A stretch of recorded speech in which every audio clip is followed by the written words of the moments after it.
Everybody, welcome to a mega patch analysis. The Suns fan and Xeno for Dota Underlords. This patch, as of this recording and as of the technical upload, is not out yet. They wanted to come out with the patch so we could digest it. It will come out either, I believe somebody in my chat said, before the weekend. So typically it is Thursdays, but it could be Fridays, It's probably fair. It's a big juicy burrito of a patch to digest here. So what I want to do is kind of, obviously we'll read the whole thing. We can skim some of it. We don't need to really talk about it because Fridays we're going to have our podcast where we can talk more in detail about certain stuff. So let us begin. General. It's very dramatic. Added loot round tips and tricks to the season info tab. Cool. Just stop me anytime that you feel like you don't want to skim something. Added battle pass loadout. You can now change your equipped item because you can't do that right now. Added path to the Sunbreeze custom board. That's probably one of the more exciting things, right? Most exciting thing. It's pretty cool. Can't wait. Yeah, it just makes it feel like it's so much brighter. I'm looking forward to it. Fixed high CPU utilization on Mac OS. Remove code that causes crash and kept code that doesn't cause crash. Very nice. I love that line. All right. Oh boy. Are we running into these issues again? Are you looking at the in-game or online version? I am looking at the online. I feel like anytime there's bullet points in the in-game formatting, it gets messed up. So I can summarize it for you. They've buffed Battle Pass XP for playing matches, generally speaking, across the board. Get XP for everything, get more XP for everything, fun times, daily tiers give you more XP. They're just giving you more XP. End of summary. Okay, I think I see most of it then. 8th place goes from 10 to 50. That's pretty drastic XP change. Yes. Now if you're garbage, you can still get new things.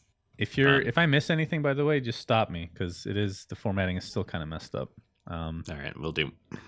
Okay, Battle Pass XP rewards for the different tiers of daily challenges is up from 250 to 400, 500 to 800, and 1,000 to 1,600. So they just upped XP across the board.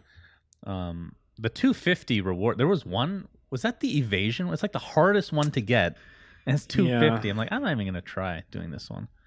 The one nice thing they did add in is you can get them playing bot games as long as you play hardcore mode. So if you get like some truly, things that are just garbage in the current meta and you don't want to throw games, you at least have that.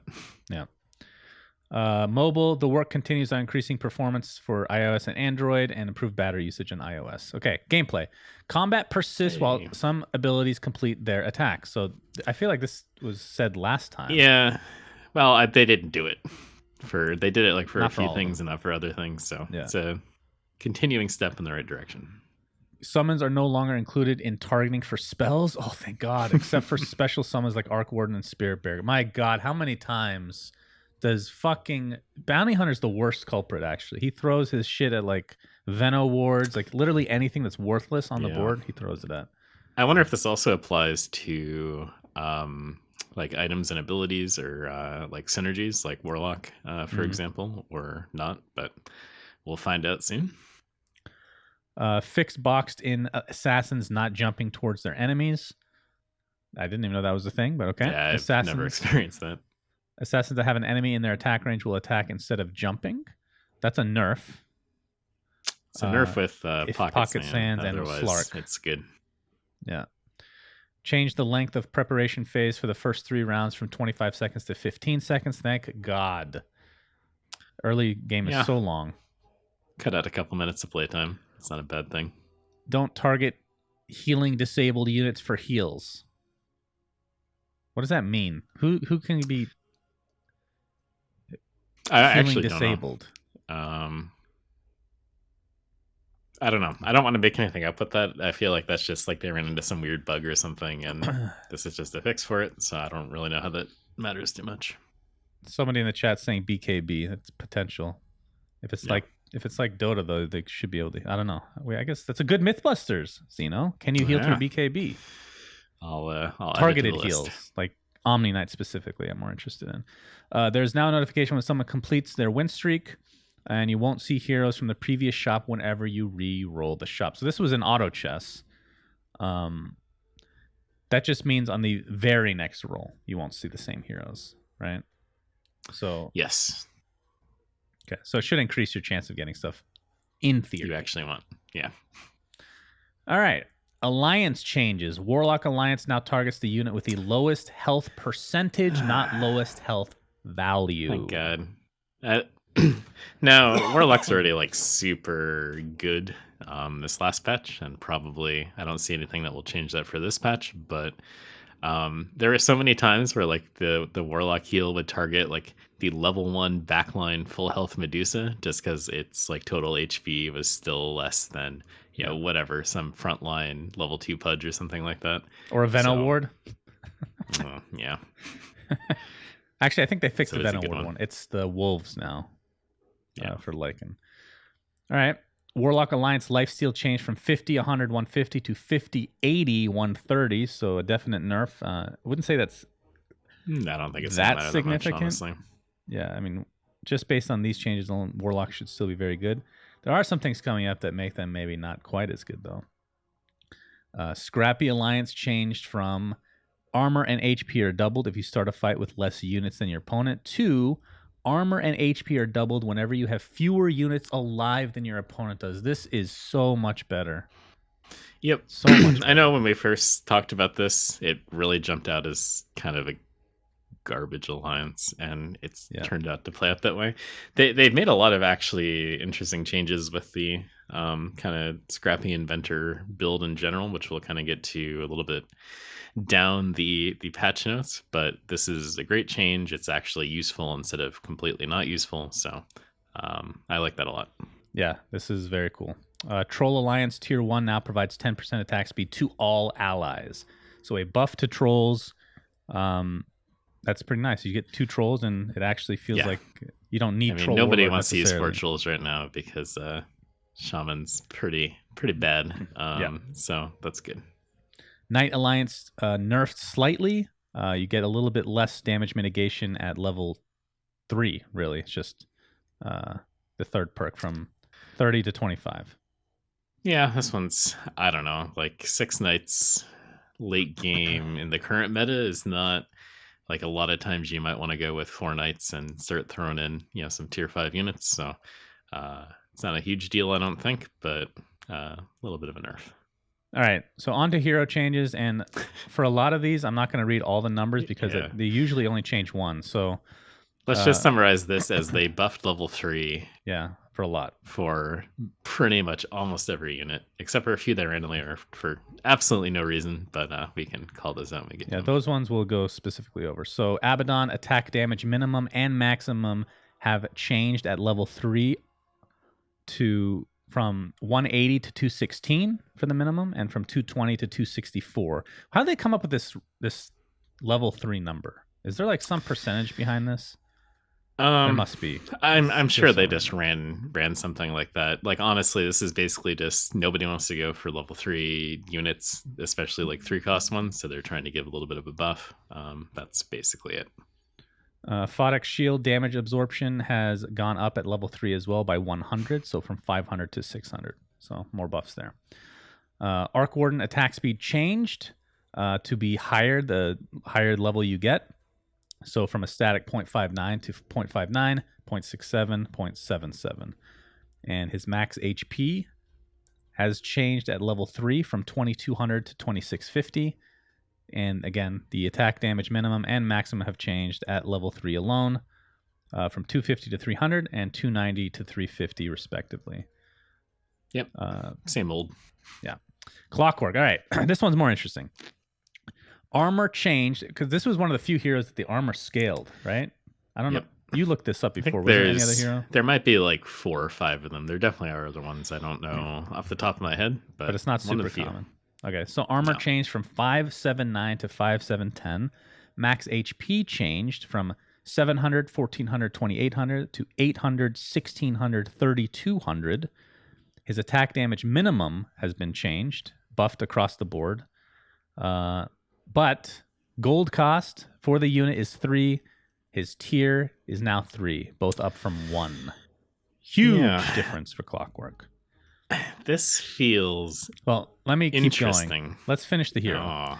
Attack damage max changed as well across all levels. And this is the cool one, I think. Battery Assault. Damage tick rate changed from a static 0.7 to, it's still 0.7 at 1 and 2, but at level 3 it becomes 0.35 a turn. It gets cut in half, which is actually disgustingly good. It does sound good. It does also sound like it's now a 3-cost unit that you have to get to level 3 to get that bonus, which really nobody does in the game right now. I'm not sure that these level 3 buffs will change that or not, but there's only one way to find out. This basically eliminates Scrappy Inventors from any kind of early game build.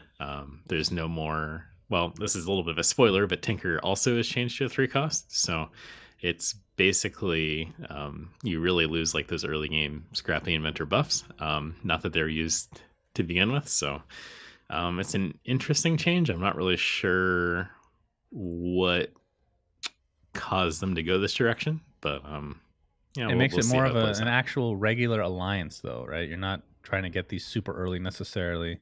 The units are now stronger. The alliance itself is now stronger. I mean, it'll be interesting to see. Yep. Enigma. Arguably the best unit in the entire game. His alliance has been changed from Primordial Warlock to Primordial Shaman. He's officially the best Shaman in the game by far. Midnight Pulse radius changed from 2-3-4 to 1-2-3. So that's a pretty significant nerf as well. So not being a Warlock means he will not be healing. Yeah, I mean, Warlock tag is better than Shaman tag. Midnight Pulse, the radius nerf is pretty juicy too, across the board at all levels. I'm a little bit of a pet peeve. I don't know why they nerfed the radius on level 3. Like, you have to get 9 out of 10 to get that anyways. Like, give it a nice radius. But other than that, glad they're nerfing some of the AoE tier 5 units. So Shaman requires 3 units. Now there are 4 total Shamans, right? Right. So Disruptor is a really good unit right now, and now Enigma is still a great unit. So that's 2 out of the 3. So it's really just a matter of what else you want to put in there, and that's kind of the rough one. We saw Arc Warden get a little bit of a buff. Scaling wise, I don't know. I still don't know that we're going to see too much action on this Shaman. It's more likely now, though, because a lot of endgame you end up with, like you said, Enigma and Disruptor. So if you just throw in a random ass Shadow Shaman or Arc Warden, you get the buff. Which, let's revisit what the actual buff is, because it's been a while actually since nobody plays. I know, we just did a Mythbusters on this too, so it's Shaman. Basically you get minus 200% mana if anything, silence, hex, stunned. It's I don't know. I have a hard time with Enigma doesn't he doesn't hex, silence, or stun. No. So it's really just Disruptor and Shadow Shaman that do that. Yeah. I mean, the bottom line is it's good to do AoE damage because a lot of times when things are disabled, they're not taking a ton of damage if they're backline anyways. But again, I don't know how viable that alliance is. Well, there's also the Sheep Stick. If you put on Arc Warden, you get a bunch of them. That could be really cool. Or if you just put it on Enigma in the front line, it activates that juicy stuff as well. So, well, maybe you'll be the first to forge the Shaman meta. Good. Kunkka, Ghost Ship damage has been reduced quite drastically at level 1 from 150 to 50. And then at level 2, actually it's 100 at all levels, it's reduced. And the cooldown changed from 10 to 15. That one's a good change. Yeah. He gets off 2 ships. I wouldn't say it's consistently, right? But it happens. Hello? Oh, let me change servers here, Zeno. Can you hear me? What? Changing the server on the fly. US East. Hello. Hello. All right. Welcome. That's how quick we can fix things, guys. Yes. Professional grade this here. This is a professional. All right. You were saying about Kunkka? Oh, I don't remember. Basically, the cooldown change is much needed. There are a lot of team fights, especially mid-game, where you get 2 boats off. I don't know how much the damage is really going to matter too much anyways, but I think that matters more for mage builds, because Ghost Ship actually feels like it does a lot of damage with Mage, especially when you have 6. Laguna Blade, the damage has been changed at level 3 from 1,000 to 1,200. So for most games, not really much of a change, honestly, since you're not going to be getting level 3 a whole lot. Yep. This one surprised me. Lone Druid, maximum mana change from 100 to 60, and obviously the cost for Spirit Bearer is now 60. Why? It was I have no idea why they did this, honestly. You probably play a little bit more into the mid late game the druids than I do, but I've never had a problem getting Spirit Bear off pretty early. Yeah. This might imply that they want him to be played like maybe a little bit less frontline, but that makes no sense. They didn't change anything else with him to make you want to play him back. So there has to be some reasoning that we don't know about, because I legitimately can't think why this would be changed. Still strong, and even stronger now. You get the Spirit Bearer off. It's like a little bit of a late game buff, I think, because there's a much better chance that he'll summon the bear before you get into the nuclear warfare of Disruptor Silence or Tidehunter getting a stun off and that kind of thing. So maybe that's one area where they want to make druids a little bit more viable past round 25. But that's all I got. Spirit Bear. Oh, I forgot to mention the Spirit Bear itself is now a Savage Druid instead of just a Savage. So that, for the most part, just means the heal from the Druid global item. Yeah, the global item. Right? That's, I think, pretty much the only change. I think it's a pretty underrated item, by the way. I like that one a lot. Yeah, I'm not saying it's amazing. The problem is good. Druids are bad late game, so it's kind of like you're just picking an item to carry you through the early portion of the game. I'm fine with that. Lycan, maximum HP has changed at level 3 from 3,000 to 3,600. And the same deal with the attack damage from minimum and maximum. So minimum goes from 200 to 240 at level 3, and max from 240 to 288. And summon wolves now have phased movement and can run through other units. I don't know if that actually makes much of a difference, but it sounds I actually like that change. It gets them to attack a lot faster. I kind of wonder how they're handling the AI with, like, do they have to phase into an empty square? How does that work exactly? But they go right inside of an enemy and get insta-gib, like the old days. It does seem like there might be some fun bugs that might pop up with that, but anything that kind of helps summons be better. They're just constantly phased, right? Right. So they should be able to stop in a square with a unit. Right, like inside of your own unit. So I actually think that's a pretty decent buff. Okay, yeah, sounds interesting. Medusa finally goes from 4 gold to 5, is now a tier 5 unit instead of 4. Damage modifier changed to, I don't know if this was the old one, but it's been buffed now from you losing minus 40% of your attack damage to minus 20. And the extra shot changed from 2, that was a recent change, to 2, 3, 4. Medusa was always felt like a tier 5 unit. And now she gets the treat. I kind of agree with you, but I think this is actually a really bad change. Really? This makes 6 hunters almost completely unviable. One of the main reasons. There's another reason that it's unviable that we'll get to soon enough. Yeah. I think what we're seeing in this patch, and again, we'll get to some of these other ones later, but I think we're seeing they're trying to dilute the tier 5 pool a little bit to not just make it so everyone's rolling for like the exact same tier 5 units.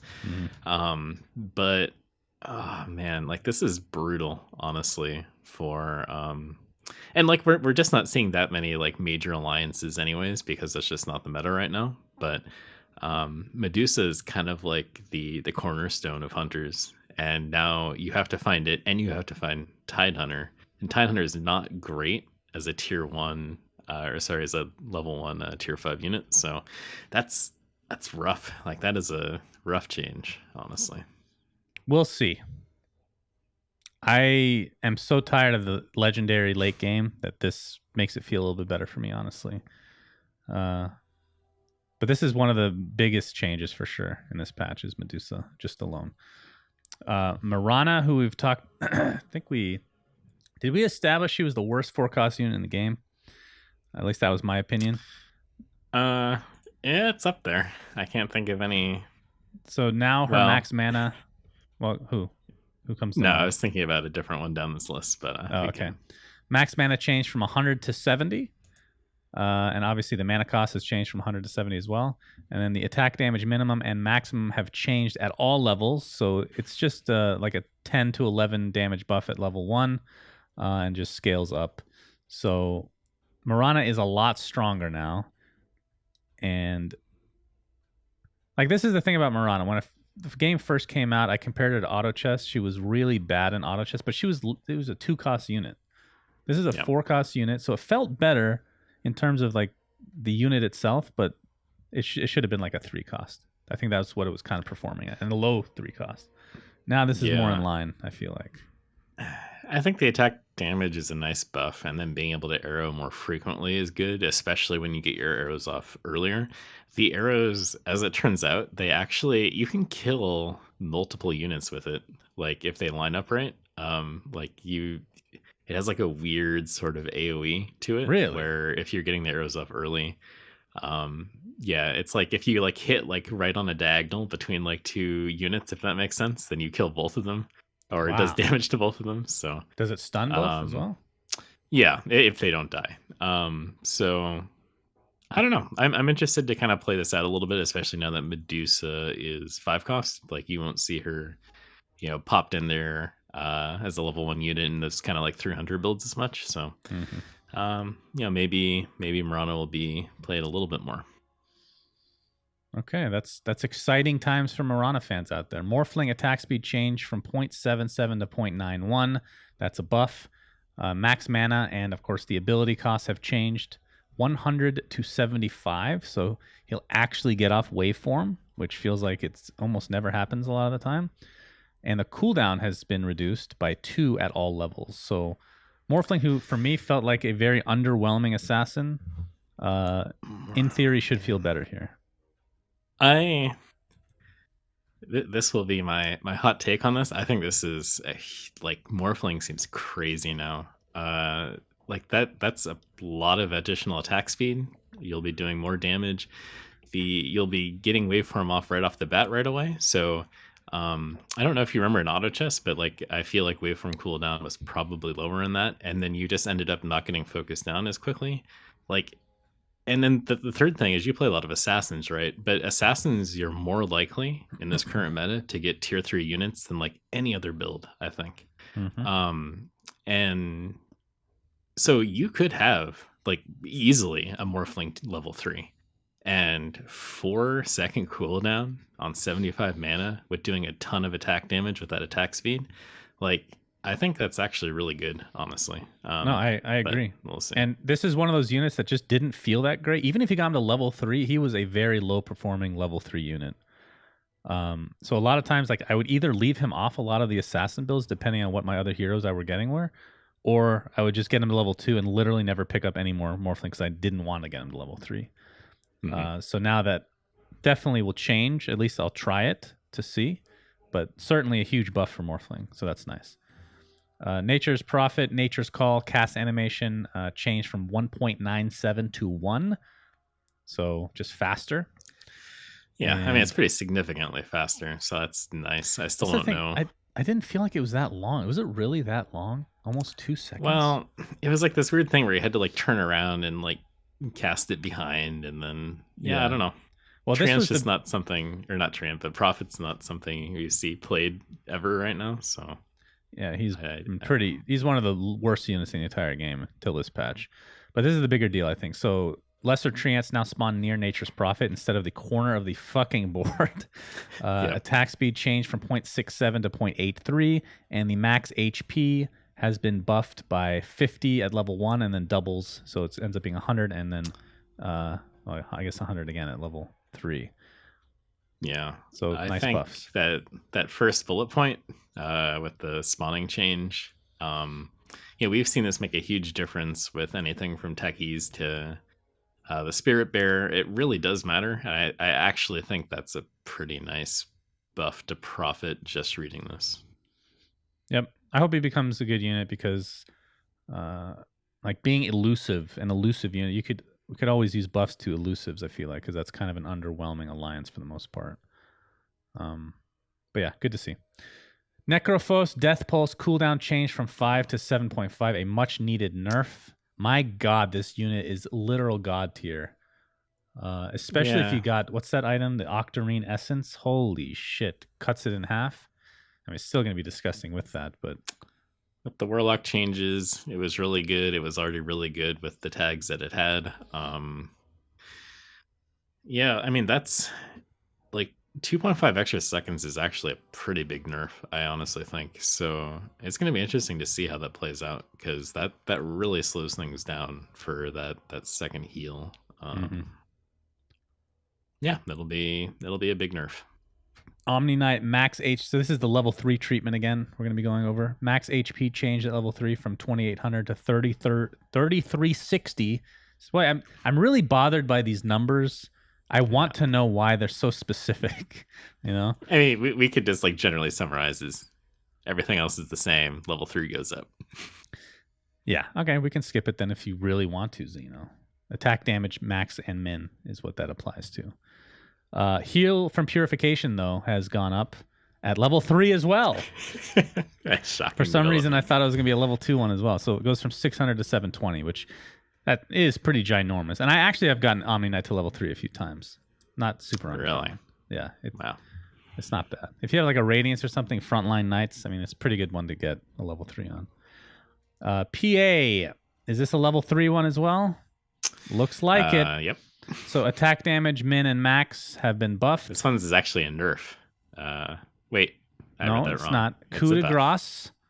Crit chance changed from 10 to 15, 20, and 25. This is a huge buff to PA. Oh my gosh, she got so much better. Yeah, that one feels nice. I mean, you're pretty much, again, with Assassins, you're trying to level them up pretty fast, so it's not super uncommon to see, at least a level 2 PA. PA felt really weak in Underlords in comparison to auto chests, so I think this is, as you said, a pretty juicy buff. And this is another one of those units that a lot of times I probably would not try to like force a level 3 out of. Now, I don't know. This sounds great.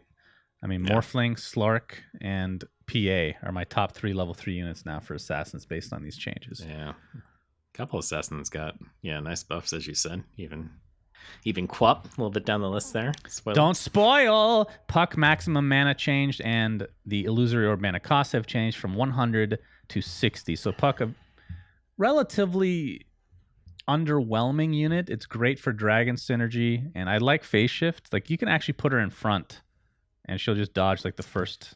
I mean, maybe not that good. I don't know how you do it sometimes, but she'll get off her shit more often, which is nice. Yeah, I think, Viper was probably the better of the dragon synergy units. I kind of feel like this is maybe a little bit of a buff for sort of like early game 3 mages, like, because you usually don't have like the Crystal Maiden in the game right off the bat to get spells off quickly. Mm-hmm. And we'll also see a little bit later that Razor might be a little bit more viable. Spoilers. A little earlier. So maybe this is kind of enabling some 3 mage kind of like more early game lineups. Queen of Pain, as you said, armor changed from 0 to 5. That's pretty huge change, actually. I mean, she's the one that just jumps in, takes a ton of damage. She's like an atomic bomb, essentially, just going off there. But now she's tankier, so that's good. This one made me sad, not going to lie. I'm a huge Razor fan. His max HP have drastically been reduced by 250 at level 1, 500 level 2, and 1,000 at level 3. Attack damage minimum has basically the same treatment. Gold cost and tier changed from 3 to 1. Attack damage max also nerfed, and his plasma field max damage has changed drastically as well, from 100, 175, 250 to 50, 100, 150. So Razor's a 1 cost. 2 Primordials are 1 cost now. Yeah, so I think like a tiny Razor early game might be a little bit more viable, but Razor seems like a bad unit right now. But if you want 6 mages, you need to choose between Ogre and Razor now, right? Yeah. Again, like I don't know. Like a lot of the super high synergy kind of builds aren't really where the game seems to be going right now. Mm. But like Razor is one of those units where like early game again, before you have a Crystal Maiden, it takes so long to get the plasma field off that now it just does much less damage. The auto attack does less damage. It still takes 100 mana. And the implication of changing it to a 1-cost unit is that you want it in early game fights more, but it's still just, it doesn't seem, first glance, it doesn't seem very good. So I will say from the Primordial side, this is a big buff because early game Primordial is way better, I think. Right. So maybe all you do is you frontline it now with Tiny. I think so. And try and get one plasma field off and call it good. Yeah, pretty much. Just a different. We have to think of him as a different unit completely now because I'm just used to him being like this really solid mage. He's not solid anymore. He's good early game though. Yeah. Okay.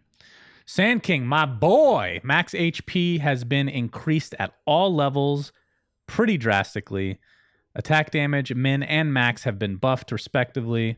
He is now he went from 3 to 4 cost and tier as well, 3 to 4, which makes me a little sad because now that's going to be much harder to find him. Caustic Finale attack slow changed from -30 to -35, so a slight increase. And the duration of that is 0.5 seconds longer. And damage on expiration changed. I think that means if he attacks somebody and then they don't die, it still explodes for a little bit of AoE, I believe. Has been slightly increased in damage. And then when he actually gets the kill, it's been slightly increased in damage as well. So Sand King as a 4-cost. Yeah. So now we have 3 assassins that, like the traditional PATA plus Treant for the 3 elusive build has kind of, we shifted a little bit away from that, but still, like, those are pretty standard assassins you want. Now you have 3 4-costs that you want. A lot of times people will go like, bounty Bloodseeker early and then basically just sell them once they get to around 15 through 20 anyways for some of those units. So I still think you have a pretty smooth ramp into 6 assassins and then kind of switching them up as you get better ones. But I don't know. I'm not sure how I feel about this one. Honestly, as much as I don't think it matters that much. I mean, it matters because Sand King is in assassin builds. He's the only crowd control you will ever have, unless you get to level 9 and 10. Until you get level 9, yeah. And I think Sand King, he felt like a 3.5 tier before. Honestly, he was better than PA. He was better than Morphling. Oh, Morphling's a 2-cost, I guess. But Sand King just felt really good. So this makes a little bit of sense, and obviously he's been buffed across the board as well to compensate. But yeah, great unit. Like the Burrow Strike is it's really consistent. He misses it sometimes. Let's be real. He's not perfect, guys, but very, very good unit. That's one of the units that between Auto Chess and Underlords that I have absolutely loved the changes. Such a good unit. Shadow Friend. Attack damage from min and max have been buffed at level 3. That's about it. Slark. Max HP. Is this level 3 again? Yeah, max HP increase at level 3. Attack damage min and max increase at level 3. This one was actually a little bit surprising because Slark feels like the best assassin by far. Mm-hmm. Even better than TA, honestly. Yeah. And now he's even stronger at level 3. Yeah, I feel like, again, like assassins are kind of maybe one of the builds that benefits the most from these level 3 buffs because, again, they're one of the few classes where you're trying to, get to 8 and then roll a whole bunch, get a couple assassins to level 3, whereas you just don't do that as much with other builds. So I really think assassins are going to be... Yes. Again, first glance, they seem like they got a huge buff overall. I hope so. I would love to play assassins every game. Sniper. Attack speed changed from 0.63 to, well, it only changes at level 3 to 0.77. Probably should have looked at that beforehand. And then he gets the level 3 treatment with max HP and damage from both min and max at level 3 increases. So, good stuff for him. I don't think I've ever even tried to get Sniper 3 in Underlords, only in auto chess. Yeah, I rarely try to get anything damage. level 3 now. So really, we'll, I think every game I try to go Assassins, for like of course. 1 or 2. Yeah, other than Assassins. You play a lot of Assassins. Techie's Remote Mines radius changed from 4 to 3, 3, 4. So for all intents and purposes, it's just 3. Good luck getting Techies to level 3. Definitely something needed. Yeah. Terrorblade gets the level 3 treatment as well from max HP and attack, min and max damage. All increases across the board there, which is great for the demon players just like me. Tidehunter. All right. Wow. I was not expecting this. He's been renamed to Tide Warrior. Xena. Not really. Right. Alliance changed from Scaled Hunter to Scaled Warrior. Wow. Max HP changed from, this is 100 decrease at level 1, 200 at level 2, and 400 at level 3. He is now a 4 cost and tier 4 hero. He no longer gets health regen, which I wasn't even aware that was the thing. It went from 5 to 0. Ravage is 1 less radius at all levels from 234 to 123, and the damage for Ravage has gone down by 50 at all levels. 50, 100, and then 100 again. And last but not least, duration for the stun has gone from 2.53 to 2.253. Wow. That quarter second level 2 nerf is really what's going to change the game. I completely forgot about this when I was thinking about hunters earlier. So I think how this reads to me is you're going to see a lot more like 3 hunter, 6 warrior type builds. Yep. This actually seems pretty interesting. It's kind of like they're swapping Medusa and Tide, which actually does kind of make sense now that I think about it. Like Tide felt weaker than Medusa until you got it to level 2. It did melt on the front line way too often when you get to late game. They've swapped places, kind of. Yeah, so it's also interesting too, right? Because you have Kunkka and Tide, which are sort of like those AoE frontline warriors, but like when you get additional armor from the warrior bonus, it actually takes a little longer for those spells to go off. So I don't know. This seems like it makes 6 warriors like really, really strong late game too. Yeah, so. How many warriors in the game now? Jesus, it's a lot of warriors. 11 now, I want to say.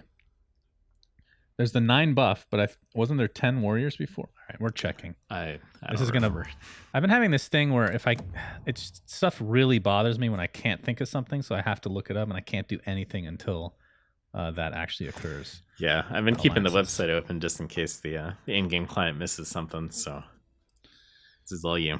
6, 9, 10 warriors. So Tide is now the 11th warrior. Very cool. Okay. Yeah. Tinker. Oh, God, this one. Max HP changed from, it's a 250 increase at level 1, 500 at level 2, and 1,500 at level 3. Attack damage minimum and maximum have been changed. Buffs across the board at all levels, in fact. He is now a 3 cost and 3 tiered unit, up from 1. And Heat-Seeking Missile, just to finish off his patch notes. Cooldown changed from 8.64 to 8.6.5. The fuck? And damage per missile changed from 250, 350, 450 to 350, 450, 450. And targets changed from 3 to 234. Tinker. 3 cost. This is going to take us a lot of getting used to. Yeah. This one's Tinker and Clockwork. Interesting. I think there's a couple things. Like, one, the missiles, they do more damage to less targets at the start, but it's at least a little bit more focused. Instead of spraying it around to 3 different targets, it did 750 damage to 3 instead of 700 to 2 now. Being again, like, in combination with Clockwork, having 2/3 costs, like with Timbersaw being 2, I don't know, like, this seems... Yeah, Timber is now like the second cheapest unit for Scrappies. So this seems rough. Like, level 3 Tinker actually seems insanely good, weirdly enough. It's just when it's a 3 cost, it just becomes really cost prohibitive to get there. But one, like, the 0.5 seconds with a unit that's usually at max mana seems kind of Correct me if I'm wrong here, because I feel like like when you shoot your missiles, you don't actually gain mana though. It's not like auto chess, right? You still have to be taking damage. It's been so long since I've played Scrappy Inventors that I really don't know for sure. I think that's the case for most spells in the game. You don't like the initial. I could be wrong. I feel like that maybe that was a bug that I was realizing from earlier. I can't remember. Yeah, I know for like items and stuff, you definitely don't get anything, but yeah, it wouldn't make sense if. Okay, anyway, that's it's gonna be another thing that bothers me. I'll try to ignore it. Yeah, this is very strange. I have no idea how Scrappy Inventors are going to be played now. It could be for the betterment of the Alliance. Just have to wait and see. Okay, Tran Protector, max HP changed, 100 increase at level 1, 200 level 2, and 200 level 3. He is now he went from 2 to 3 in terms of gold and tier, which honestly fits him more because he was just way too good. And Leech Seed damage has been slightly increased. Radius changed from 3 to 1, which that's a huge change, by the way. That's a huge nerf.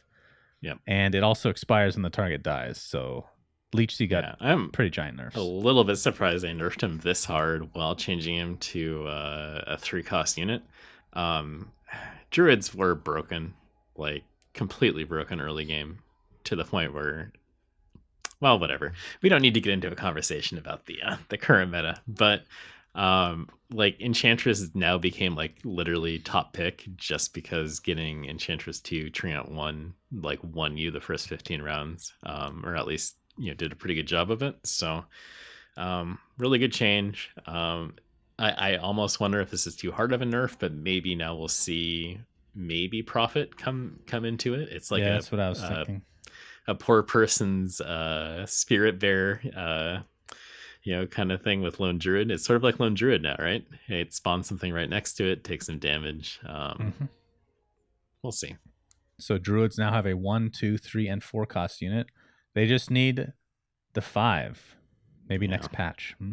Wait, who's a Druid in? Wait, is Centaur considered a? Oh no, he's not a Druid.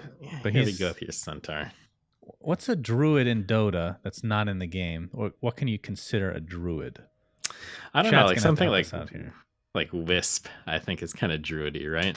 I mean, if they put Wisp in and it doesn't do what it did in Auto Chess, I think people are gonna be disappointed, honestly. Yeah, I agree. That was Somebody's saying Ursa. It's on along the same lines, I guess. Anyway, Troll Warlord attack speed changed from 0.91 to 1. Max HP and min have changed at all levels. It increases across the board. He is now a 5 cost and 5 tier unit. I could never find him anyway, so this changes nothing for me. Yeah. Wow. Troll. And I have to say, I feel like he was. Is it just me, or does he feel underpowered as a 4 unit before? He felt not great. He was okay. He did, but I think that's more of a meta issue than a troll issue. But like his damage is literally doubled. So if you look at it a different way, right? A level 2 troll before did 180 to 200. Now the level 1 does that. You only need 1. Okay, let's actually say these numbers out loud then. Go ahead. Okay, these are massive changes. Right. So this is like actually like what they've done is anytime they change a tier to a unit, they have like a specific scale they use for that tier. So like anytime we see like the tier 1 to tier 3, tier 3 to tier 4, they're basically rescaling it to align with other units of that tier. So for Troll, he's basically getting a buff of 300, 200, and 400 level 1, 2, 3 for max health. And then the attack damage really is huge. They basically doubled it across the board. So it used to be like 90, 180, 360 for minimum. Now it's 180, 360, 520. Same thing for the max. They literally they didn't. I take it back. They did not double it for max. So it's 100, 200, 400 to 200, 400, 600 for the max at level 3. Not that you'll ever get a level 3 Troll Warlord anyways, but no. This is interesting. Right clicky tier 5 unit. Is there another right? There's nothing. It's the only right click. Well, Medusa now. True. I forgot. Is up there too. So, God, so much to get used to. Yeah, I think this is kind of like, it's like starting it like with a really good damage item, and then you can, in addition to that, throw something else on. So seems like it might actually be okay. Like running 2 trolls is actually pretty good now that they changed that to be a global, 10% attack speed buff. So yeah, I think it's interesting. I think this makes not that it changes that much maybe, but Witch Doctor might be the best troll in the game for until you get to these tier 5 units. Because Batrider is good, definitely better than Auto Chess, and he's a knight. Shadow Shaman is still complete garbage, but Witch Doctor has to be like god tier. The unit is amazing. Fits in every lineup. It's a solid Warlock until you sell it off for something better late. But maybe now that Enigma's a Shaman and they're changing up other things, maybe we'll see it last a little longer now. We'll see. Tusk max HP changed, increase across the board, 50, 100, and 200 increase at each level respectively. Venom, my boy. Venomancer. I'm very. This is like your patch, isn't it? They just buff assassins and they buff all your garbage freaking Oh, jeez. So Venomancer max HP has gone down by 50 at level 1, 100 at level 2, and 200 at level 3. The cost and tier have gone down from 3 to 1. The attack damage max has changed to be slightly lower at every level, and the Plague Ward number of wards they actually deploys is from 124 to 113. And of course, the Plague Wards themselves got some changes. Armor is now down from 5 to 0. And the max HP and min and max damage have, I believe, just gone. I guess they scale now. Yeah, it was kind of interesting. They didn't scale at all before. I mean, I guess, you're scaling the number of them. That's actually like a huge damage range. Like, is there anything else in the game that's like 50 to 100? Like, that's actually pretty crazy.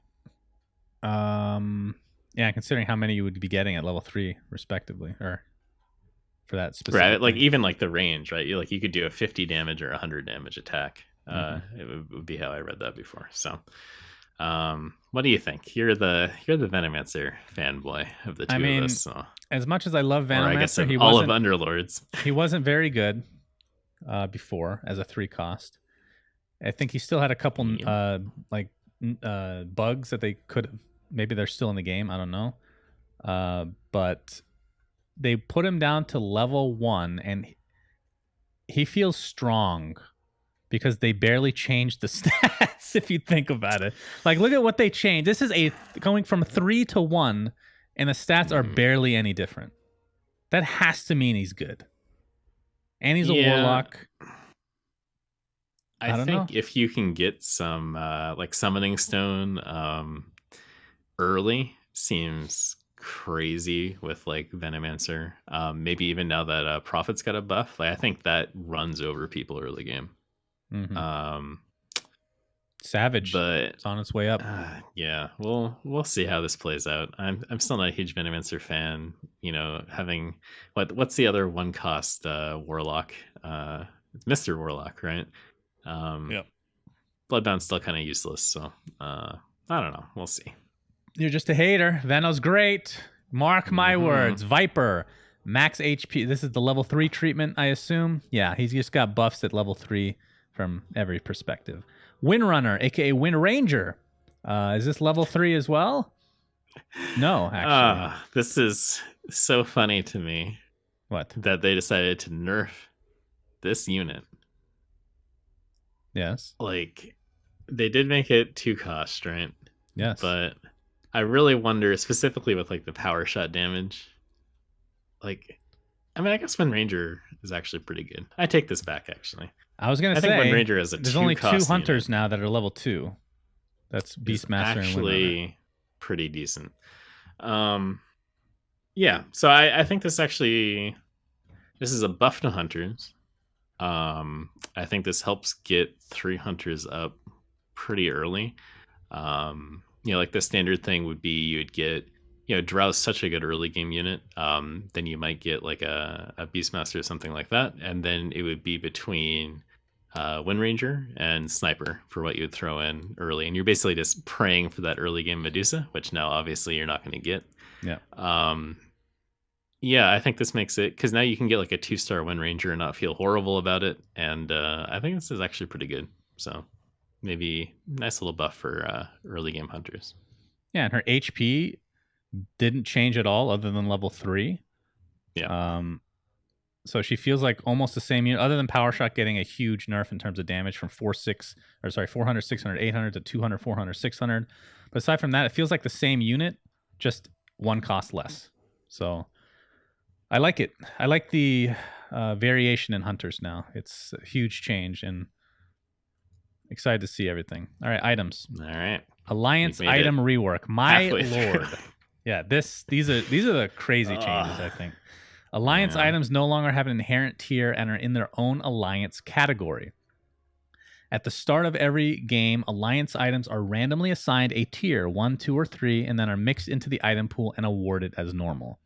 Each player can have alliance items appear at different tiers. For example, player A could be offered Strange Bedfellows at tier 1, where it provides 30% bonus, while player B could be offered Strange Bedfellows at tier 3, where it would provide a 50% bonus. Likewise, in the same game, player A could be offered elusive targets at tier 2 with a duration of 3 seconds, while player B could get elusive targets at tier 1, and the duration would be 2 seconds. All the players will have the same number of alliances items per tier in their item pool. So let's talk about that change alone, just the general idea. Do you like that? What's your first impression? Okay. Oh boy. My first impression is that this is garbage. Oh my this goodness. Is a horrible change to this game. If I'm understanding it correctly, right? So you mix this into your item pool, and then you amplify the effect of something that has we'll say like a 20% chance of being, good for your lineup. Like you're starting to already kind of solidify your lineup, like 10 through 15, right? You're still getting these, and now that there's like tier 3 like alliance thing, like you could get garbage as a tier 3 item, first of all, and second of all, it's random. So 80% of these won't apply to you, 20% will. If you get a tier 3 one that applies to whatever assassins, if you're going assassins, you take that and it's super great, but it's just random. It takes no skill. But also, if you get pigeonholed into a certain kind of lineup, like let's say you're just getting all assassins, so you kind of have to go assassins, right? And you can be rewarded later on. It's like not you have rewarded, a better chance of getting rewarded. Well, the whole item system is luck in general, though, isn't it? That's the thing, is it's not a better chance. It's completely RNG. And here's why I have a problem with it. Is most of these were tier 1, tier 2 items. You get them early where it makes sense. You're still trying to formulate what you're trying to choose. You have some flexibility, but like if you're locked in, like you should be locked in at 20. You should know generally what your build is. You should be transitioning, mid game, trying to set up for late game. You're hitting like level 9 right now in this meta by like 21 a lot of the times. Like you can't shift at that point. You can't get assassin buff and then be like, oh, I want to actually sell things and go 3 assassins. It's completely RNG. It either happens to be really good for what you're doing or it doesn't, which sucks. I think that's actually, I really, really dislike this specifically. I'm excited. That's my take. I think so. This is my impression just with any game that has such a giant change. I think this is a giant change. It's almost impossible to predict whether this is going to be good or bad. I know your first impression is bad. Mine is I'm just more excited for some new stuff in general. It could be bad. It could be good, honestly. I think it's impossible to say until we see a lot of games played. But let's continue with actual items themselves. So these are the global items that have been now tweaked to scale throughout the game. So unstable reactor, explosion damage changed from 20% to 10, 20, 30. Coordinated assault, attack speed buff changed from 25 to 10, 20, 30. So that's a general nerf, I would say, to coordinated assault. It was too good anyway. I do this is my favorite thing about this change is you can see exactly what they think about like every single one of these things, like whether it needs to be buffed or not, by like where they placed the old value in the scale. Like some are at the beginning, some are at the end, some are in the middle. Like it's like a perfect, here's what Valve thinks that the current balance is sort of. I'm surprised by this next one. If that's the case, if that's the criteria they're going by. Check the bodies. I thought was pretty bad actually. I wonder if this coincides with them trying to, now that we have like Tinker, Clockwork tier 3, like intuitively those are more built for like mid-late game. I don't know how it'll actually play out, but they'll certainly be outputting a lot more damage. So maybe they're thinking more people will be going this. Maybe they wanted to kind of keep that in check. Right. So gold production chance went from 20% to 10, 20, 30. Forged in battle, max HP bonus changed from plus 50 to plus 25, 50, 75. I would say this is a general nerf just because it depends on your perspective, I guess. A lot of times you get brawny and you just force the shit out of it, right? So this changes that perspective. If you end up going some brawny and getting like an early level 2 Beastmaster or something and you stumble upon the plus 50 again, it's the same as before. So I think it's a general nerf. I have a question for you. Oh, boy. And this is jumping around a little bit. I'm sorry. Yes. Do you interpret this change as it's now impossible to get duplicates of global items? No, I think you can still get multiple. Okay, because the way it reads is that they take all the alliance items and they assign them a tier and they sort them in. So the implication of that would be that there would not be duplicates, but maybe that's just not true. Anyways, just a random thought there. Okay, let me one second. Let me see if somebody's on here. I'm gonna ask a Valve person on the fly. I don't know if they'll answer in time. This is what you get with the Suns fan connections, my friends. This is live info. All right, we'll see. So moving on, Strange Bedfellows, as we talked about, bonus damage changed from 30% to 30, 40, 50. So they obviously thought this was weak before, despite me loving this item. I love it. Retaliate, damage per second changed from 80 to 30, 45, 60, which is a huge nerf. Holy this makes me happy. Thank God. This was a long time coming, so thumbs up for that one. So they're saying that the same rules as before. So yes, you can get duplicates. I'm just clarifying you can get tier 1s and tier 3s. Age of Chivalry damage reduction for both physical and magical damage changed from minus 10 to minus 7. Wait, why did I say minus? Oh, I guess it's reducing the damage. To 7, 10, 12.5 per adjacent knight. So they thought this was pretty balanced, obviously, based on the positioning, as we talked about. That one's a really hard one to gauge, by the way, how good it is. I always have trouble whether it's good or not. I feel like this is sort of like just a general comment. Maybe this will get better now that the AoEs have been nerfed a little bit, but anything that forced you to clump up late game was just innately bad right now in Underlords. So like late game, you just don't want to be together because everything's AoE and you just get destroyed, right? But they've made a lot of changes where, one, they've increased like the ranges for some things, so you don't have to be right next to each other. And two, they obviously they kind of nerfed some of that AoE stuff. So I wonder if that will help out with some of these adjacent bonuses and that kind of thing. Clarification is not complete, friends. So you can get duplicate. So you're right, actually. The tier, when the item is, let me read exactly what it said again. So when it's assigned a tier, let's say you get Strange Bedfellows and it's assigned tier 2 to you for that game. Okay. You can only get tier duplicates 2s. Of the tier 2. Yes. You can't get a tier 1, tier 2, tier 3. Interesting. Okay. All right. Completing the cycle, heal percentage changed from 5% to 357 of max HP. Tooth and Claw, bleed damage per stack changed from 10 to 7, 10, 13.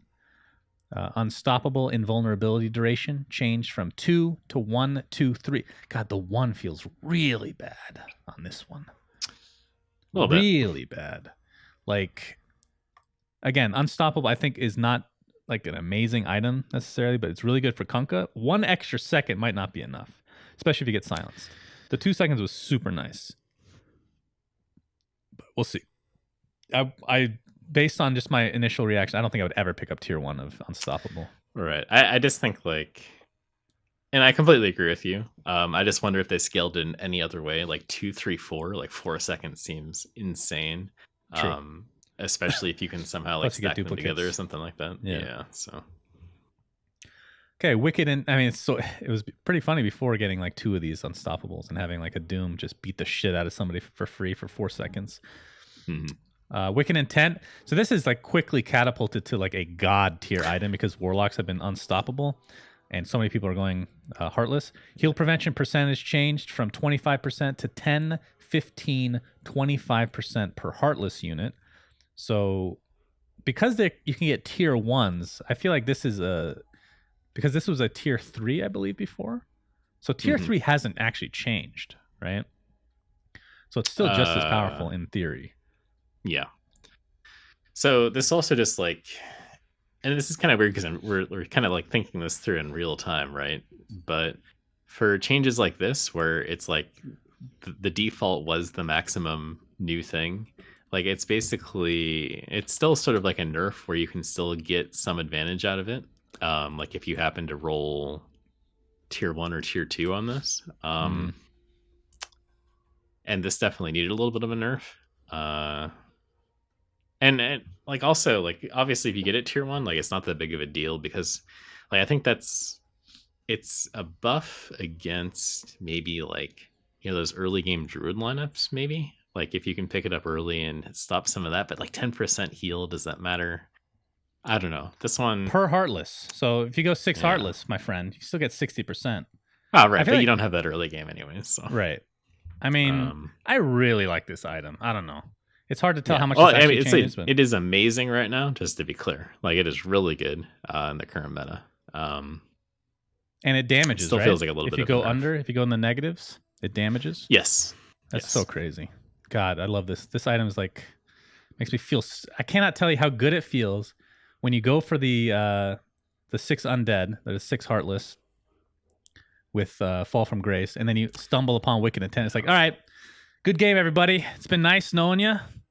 GG's all around. All right, Dragon's Horde, which many consider to be one of the worst globals in the game. I really like the idea behind this item, but just has never, like, the fact that you just have to keep your gold up. Yeah, it's like the only item in the game that actually changes how you manage your economy past 60 or 50. Jeez. So it's interesting. Didn't really get, oh man, I mean, it did get a buff at tier 3, right? Yeah, it just depends on when you get this. So it goes from 1% to 0.5, 1, and 1.5. So a lot of these, they're hard to gauge because it just depends on what tier you receive in that game, because it could be less useful, more useful, or just the same as before, right? Yeah. Like if you end up with 2 Dragon Knight level 2s at the end of the game, like this, and you get this tier 3 item, that might be worth it, honestly. That 1.5, like that's ridiculous. That's a lot of damage. And you get like a Moon Shard. Moon Shard's like one of the best items for Dragon Knight. All right, anyway. Final Flash. Remaining health percentage trigger changed from 30% to 10, 20, 30. So you can get this much earlier on, but of course, tier 1 feels really bad. Like, how often is that mage going to live with 10% health and enough time to cast? Lich feels fine, because that's really fast cast animation, I believe. Right. I think it just depends on the unit. Pretty bad. Coddle's bad. I do think this is actually interesting because like early game, nothing's taking as much damage, right? It scales as the game goes on. Like units do more damage, there's more AoE, more stuns. There's just not that much of that early game. Mm-hmm. Like your mages aren't getting disabled, so you can pick this up like tier 1. Go 3 mages. Razor's at tier 1 now. Puck gets a spell off a lot faster. Like, I actually wonder if this can kind of be like an early game, like something that's actually decent for mages. But yeah, not sure. I mean, it's something I'll have to play around with. Could you get multiple Final Flashes before? No.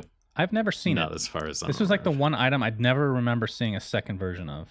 But in theory, the way it would stack is it does because it would be additive percentage. No, I see what you mean. If that's the case, actually, now that would be insane. But yeah, 60% I've never seen it. Remaining health triggered. Okay, maybe not. I'm just gonna say no, but yeah, I have no idea. Yeah, I've never personally seen Final Flash twice. All right. Hunter's Focus damage bonus per hunter attacking the target changed from 10% to 5, 7, 10%. I saw somebody get 2 of these, by the way, the other day. And it's, especially when you have both gyro and sniper, it is actually like absurdly good. Hunter's Focus. So maybe I'm just like an idiot, and like they didn't actually, like, some of this is balance and some of this is just scaling it in relation to what the tier was before. And I think like that's the case for a lot of these, right? Yeah, could be. Gyro is not a hunter. I realized that, friend. But I'm saying in the game that I watched, they had gyro snipers. So they got Deadeye plus 2 Hunter's Focuses. It means like units just get insta-gibbed. It was so sick to see. Okay. Soul Sucking Siphon spell lifesteal percentage changed from 25% to 25, 35, 50. So if the original impression of how they balanced this was correct, then they felt Soul Sucking Siphon was kind of weak, right? Because this mostly applies again, to I do think though, right? Like they're just looking at this where it was a tier 1 item before. That's it. So now they're saying, well, we have to scale it because now it's tier 2, tier 2, tier 3, right? So I think that's like all they're doing for the most part. See, this one I really like though, because a lot of times I will not pick up Soul Sucking Siphon early because I have no idea what units I'm going for. Getting this later is beneficial now because it gives you the option of like, oh, I actually have a Shadow Fiend plus another Warlock that actually makes sense for this global. That's fair for you, since you go one of the few builds where you're not going tier 4 Warlocks, aka Assassins. Yeah. Most builds go Warlocks right now. I think unfortunately with Soul Sucking Siphon, the major problem with it is it messes with AI in some horrible ways. Like I know what you mean. It'll pull like Disruptor off front line to try and like reposition optimally according to AI. To the point where I really want to like this item, but it feels so bad in certain situations. Like it is game losing. The AI is that bad. So that's something I feel like they'll have to tweak for that to be viable. Yeah, they'll like somebody. I think I've seen an instance where somebody gets hooked by Pudge, and they just start running back. I mean, maybe that's a good thing in some situations. They run back to that square next to somebody that's a Warlock. Yeah, we see that sometimes with like Coordinated Assault or the Drow Aura too. There's just like some weird optimizations around Aura positioning right now in the game. Indomitable Will. Debuff resistance changed from 50% to 25, 50, 75%. I've tried to make this work. It's a very interesting... I like the idea of this ability a lot, especially if you go mages, obviously. Because I got 2 once, or 50% before. It doesn't actually stop a stun from disabling you. It's just you have no downtime, if that makes sense. So in theory, it can be really good. With some of these, though, is it's always like an opportunity cost thing. It's like now you're getting this in place of, what used to be another tier 3 item. So if you're picking up like a mech or something like that, like to me, there's just like so many items that feel better than some of these things at some of the tiers that they're offered. Right. This being one of them. It's a situational one. I just really like this item. I want to make it work more. I'll probably experiment with it more in the future. Elusive. This one is, oh my God, this is so much better than before. So Elusive targets, 100% dodge chance, rate, duration. Well, they changed that in general, right? Changed from 3 seconds to 2, 3, 4. Did we read that they changed this, or is this down here? Yeah, that's... Am I crazy? It's down a little bit further. Okay, so I guess we can talk about that now. Elusive before just made your elusive units invisible for 3 seconds, and in many cases it was detrimental because they would just focus other targets. So like tree in your front line would be ignored, which this kind of defeats the purpose of that unit, right? Now 100% dodge rate, you're just standing there for 3 seconds, they can't hit you, or 2, 3, 4 in this case. And I don't know, that sounds super nice. I like it. Yep, I agree. It's a good change. Pocket Sand effect duration changed from 2 to 1, 2, 3. I think this is a buff because you can get it earlier now. Is that just me? Like 1 second feels like it's a small window, but for assassins, a lot of times it's enough. No, I agree. Like, I'm really curious to see how this plays out with like the assassin AI change, where they're not jumping around quite as much. In general, like, I don't know. It does feel like intuitively like it would be good, but that's based off of like the old assassin interactions. So, I'm getting clarification. I guess I'm just going to read this whole thing. okay. So for the Alliance changes, before you would only get Strange Bedfellows, Soul-Sucking Siphon, and Unstable Reactor at Tier 1, a bunch of others at Tier 2, and a bunch of others at Tier 3. This means that only building items were the first 3, and the other ones would show up later in the game. When an item shows at Tier 2, you're deciding whether it's something useful to you. Yeah, so that was my original assumption as well, right? So it feels like you have a wider range now to choose from these. For example, Soul Sucking Siphon was a perfect example. You only had it at Tier 1, and Strange Bedfellows as well. You only had it at Tier 1. So if you're an idiot like me and you force demons, you would have to force them right away after getting Strange Bedfellows, because you're not finding that ever in the game. But now you can play the game a little bit more organically. Or if you find the Anti-Mage and Terrorblade early, like, oh, this could be a good strat, and then you find the Tier 2 Strange Bedfellows. So in that case, I think that's such a huge difference that I like a lot. You know, I hear what you're saying. Here we go. I think here's the thing: is there were plenty of Tier 3 items that were flexible for a ton of different lineups, right? And you're replacing it with one of these. So yeah, you can totally get one of these things that happens to fit with your lineup later, but it's at the cost of a sacred relic or a mech or something where you already have that flexibility to fit into your lineup, and it's already a good thing. So to me, like, it seems so hit or miss that I don't know. Like, we'll see how it plays out, right? Like, we can have, I'll say I can have opinions on these things, and we'll play, and it'll turn out to play out completely differently. So well, that's I'm definitely looking forward to changes trying, that are this massive. Right. I feel like impossible to really predict. Like, I'm not smart enough to figure out like if this will actually be good or not. Like, this is just my first reaction to this sort of thing. All right, moving on, because this is gonna be our longest. Oh my god, it's been an hour and 12-minute patch. For everybody watching this VOD on Dota Cinema, good speed run this. Let's tweet at us and tell us if you watched it all. Really appreciate it. Nobody's even gonna tweet because nobody's gonna get this far. Nah, that's not true. There's always a few people. Shaman Pluck Hex Chance changed from 17% to 7, 12, 17. Okay. Font of Creation. Primordials now produce higher rank Eidolons based on the tier of Font of Creation. Eidolon stats affected. The HP has gone up from 300 to 300, 400, 500, and damage has been equalized. So 50 to 80 is now the tier 2 equivalent. All right. And moving on to some actual non-global items. Maelstrom is now a tier 3 item, down from tier 4. That's a good change. Vicious Intent changed from tier 4 to tier 3. Okay, I need to. Oh boy, this is such a good change. I thought so happy about you've been this more one. negative than me this patch. This is it's been a surprise. It's been a problem. I've been trying to work on. This is amazing. It puts pressure on people earlier in a current meta where everyone econs almost always. Like, you can pick this up if you're in the lead. Like, if you get on a nice win streak, you're going, like, think about when you're going like a savage druids with like warriors, right? It's always early game.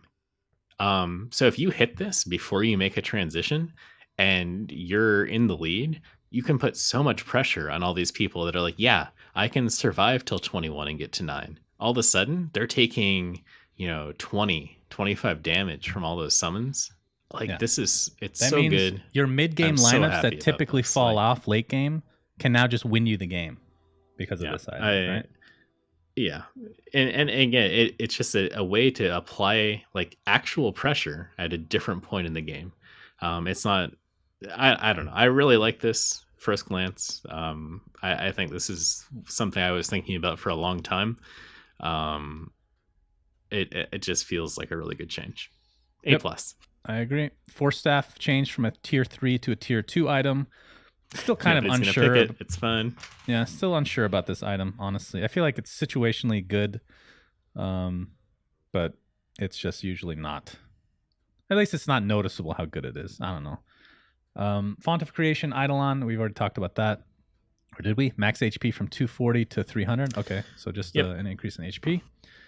These felt very underwhelming before, but then again, I don't really go primordials that often. Now that I think about it, I'm not as memey as I am. I don't typically go for the Arc Warden strats anyway.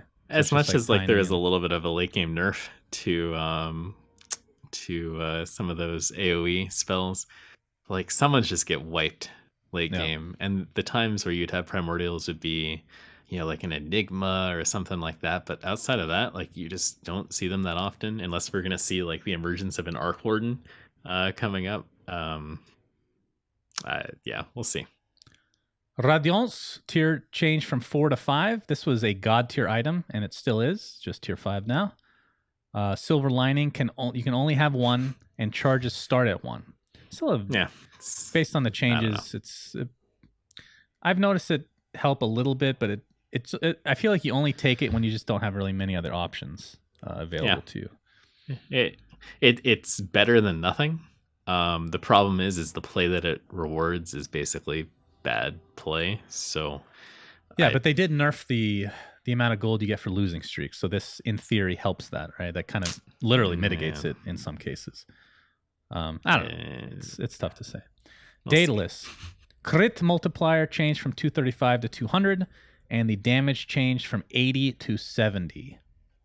So a nerf. Yeah, it's a nerf. It was quite good. But then Medusa is your main target for this, right? Now she's tier 5. I don't know if that makes much of a difference. But. I mean, and again, like Medusa also gets like less damage reduction on split shot. So true. I don't know. It's a small nerf. Nothing bad. Arcane Boots range changed from 1 to 2. This item is so much better now. Like so much. It was already better. Good, honestly. But now, so I think early game it was really good because you could clump up, get a bunch of mana. Late game, you kind of ran into that same problem where you just didn't really want units too close together. So this allows you to be a little bit more flexible with positioning late game and still have Arcane Boots be good. Not that they're bad already. So I like this change. I think Arcane Boots are pretty good. Indeed. That also means you don't have to put it on a frontliner, right? Yep. Which is nice. I have Scotty tier change from 3 to 4. I'm trying to think about this one. I obviously weird. Scotty's good. I didn't think it was tier 4 good though. I could be just. Well, here's the thing: Scotty's good on Medusa. Otherwise, it's good. It gives 400 HP, which is like you can always find a good use for that. But Medusa was like one of those things where, you know, and even on Medusa, like you probably want damage late game anyways. But this seemed a little unnecessary. But maybe it was getting too much play or something. I'd have to look at the full list of tier 3 items just to compare now, since there's been so many changes. Because maybe it just falls in line. I don't know. Anyway, Battlefury, the damage added as 7. What was the damage? Okay, we're checking this. It was 0. That's what I was gonna say. Absolutely. So actually, nothing. 0 damage. It was one of the worst items in the game. Yeah. All it gives was 30% cleave. Yeah, so and I've heard some mixed reviews on the cleave too. So I'm not sure if they've changed how that works, or maybe it was just bad and nobody picked it, and that was that. I'm a big fan of like anything like with Maelstrom too. Like I hope they add some attack speed or something like that. I like the stats in addition to like the modifier. I could see Maelstrom getting like not a huge attack speed, just like a little something. Yeah, I can see that. So anyway, the 70 damage you get for Battlefield. The tier has not changed from this item, by the way. And cleave percentage changed from 30 to 35. This one, the cleave feels weird. Like in auto chess, when you could stack items, like PA is the ultimate Battlefury hero. You get Mask of Madness, you get a huge damage items, and Battlefury, and a level 3 PA. You literally want like 1v8. I honestly haven't seen this item almost at all, so it's tough to even say how good the cleave is, but obviously it's better just because of the fact that you get extra damage now. Yeah, I mean 70 damage is not minor. That's a lot, right? Like you get with a relic you get 60 as a tier 3 item straight up with no cleave. So pending how cleave works, this now seems maybe good. or at least like we'll actually want to try it out and see. So yep, I agree. Summoning Stone attack speed bonus changed from 30 to 45. That's a pretty big buff. I just realized that this is a global item that's in this section of normal items. Oh, there's some more. Okay. Well, they did like the specific changes in here, and then they did the scaling changes in the old one. Chainmail finally got nerfed. God tier 1 item from 10 armor to 7. Still really good, I think. Mask of Madness tier changed from 2 to 3. Attack speed increased from 40 to 60. Lifesteal from 10 to 20. So this is still a really good item, but I will say this hurts assassins because typically if you get like again, this is me forcing strategy. You get a Mask of Madness or two. You're like, all right, I'm forcing assassins. Now it's a tier 3 item. You're not going to get it till later. So you already have to have decided on your alliances and whatnot. But the item is better other than that. Yeah, I think this is good. I think Mask of Madness, when it fits into your lineup, is still a really good item. This makes it even better. Again, now that it's tier 3, it's a little bit less common, and then now that you're getting some of those global items added into the pool, it's also less common. I don't know. I think overall this is good. Like even the lifesteal doubling, like that's pretty big late game. So yep, I like it. The lifesteal, like you said, 10 to 20 doesn't seem like. Imagine how good Slark 3 currently is. He got buffed, by the way. Yep. And now, if he gets a Mask of Madness, which was already God tier, has become like extra God tier. What's above God tier? Gaben? Ice Frog tier? Something like that? Gaben works. So I think this is... I really think this is actually good. I like this. Mask of Madness is already good. This is a pretty big buff to it as well. Completing the cycle range changed from 1 cell to 2. That is... Well, I know you're going to love this. You already think this is an amazing item. So. No, I never said it was amazing. I said it was good. Yeah. First glance, this makes it seem actually pretty change. Legit. Yeah. And you still bear, run into right? this weird problem, right? Where the you just don't know how viable this is late game. So then it's kind of like, are you really just picking something? Can't you see what's happening? They're going to add a legendary druid in the future, and then this becomes ultimately a God tier global. Like, come on. Well, and again, like maybe you hit Vicious Intent too, and you can put a lot of pressure on with druids early and win the game. So I'm telling you, Savage feels really good right now, based on just pure speculation and zero playtime now on this patch. And I know like 1 cell to 2 cells doesn't sound big, but like that's huge. Like that's a radius increase. That's crazy. So yep. Okay, this is one of my favorite changes, by the way. Recruiter, which was considered one of the worst, if not the worst global item in the game, changed from first reroll is free to rerolls now cost 1 gold, and it went down a tier from 5 to 4. This is such a good item now. That is so much gold you save. It would be super easy to run the math, but I'm too lazy to do it. But like the short of it is like you generally get like let's just say you're running good economy, you hit this. You now go from 5 rolls to 10, right? Because you normally get like 10 gold. You roll down 5 times. Like that's crazy. Like that's so good, actually. I really think that's really good. Okay. Hold on. Sorry, guys. Need to check out the tier 4 items real quick. All right, there's some really good tier 4 items. Vicious Intent is now tier 3. It's supposed to be. I'm trying to think. Like, is this an auto pickup? I guess it's not an auto pickup, but it's in the same tier as Friends and Family, which nobody likes except for me. It's the same concept, though, right? So yeah, it's much better. There's a lot of decisions. Tier 4 has a lot of good items. Holy shit. Okay. A higher class of criminal, which many consider to be the best global item in the entire game, not even close, has changed from tier 3 to tier 5. You can't get this till late game. This just seems like a big middle finger to this item. Like, I don't know that it's going to get picked. This changes so much. This one change, I think, changes a lot, though. Because, like, we're talking about the meta, how everybody's going these late game legendaries and just only legendaries. You ignore alliances. And a lot of that has to do with getting... People call this H-cock, by the way. Have you heard that? I don't know if that's going to catch on. But that's it's fitting. But yeah, this is a giant nerf. Glad to see it, though. This item was way too good.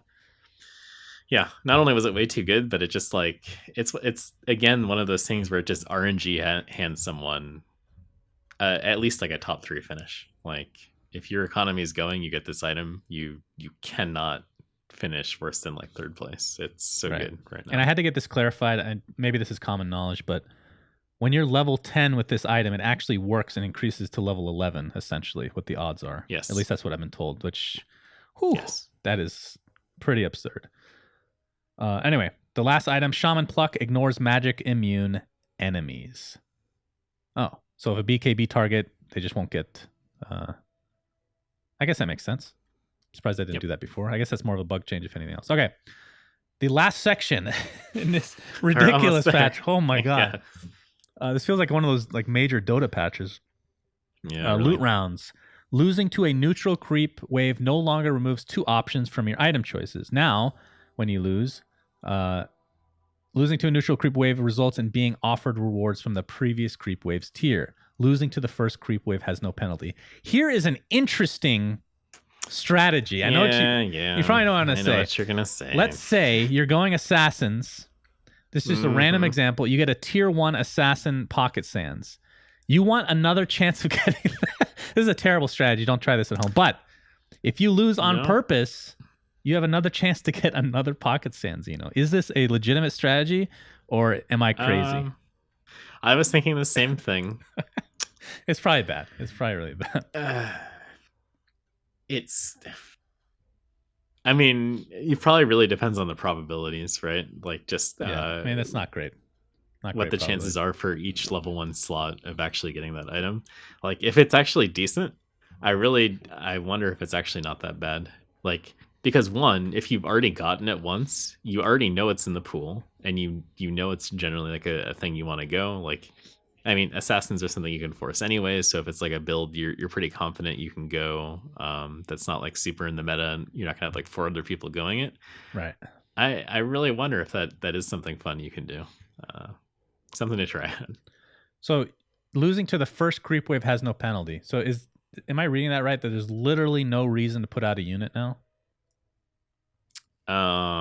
You don't take damage from creeps. Okay. It doesn't take that much work to throw something out. I mean, the first few rounds are faster now anyway, so it's not a big deal. I'm just curious. Okay. Oh, looks like this cuts off for me at a certain point. So when we get to that, you're going to have to read for me. Oh boy. Round 10, Big Golem, maximum HP change from 2,000 to 1,500, so a nerf, but also the max HP change from 1,500 to 1,000 for small Golem. But this is it. Golems now have the Mega Warrior Alliance keyword, which means they get 20 armor, so they are harder now. That is...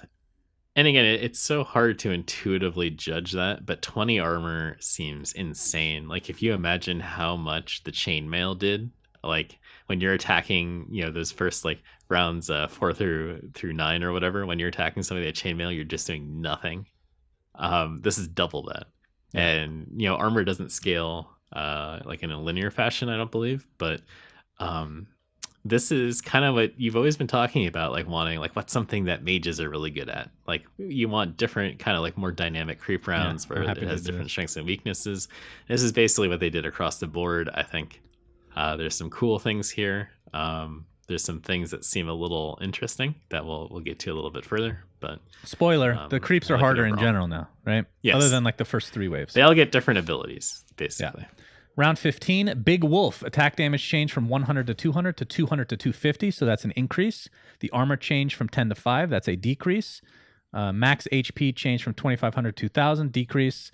And then for the Small Wolf, max HP has gone down by 250. And they now have Mega Assassin Alliance, which means, why does it say 2 units? Mega Assassin 2 units.